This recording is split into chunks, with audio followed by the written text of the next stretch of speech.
Morning everyone, this is day 21 of our challenge.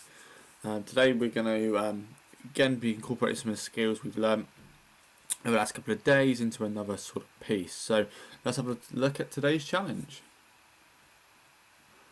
So this is today's challenge. This is a little kind of like saw blade, and again we can incorporate this on a slightly different approach to last time, incorporating some of the skills we've learned over the last few days. So again, this is a quadrant piece which has two lines of symmetry, so it's four individual sections.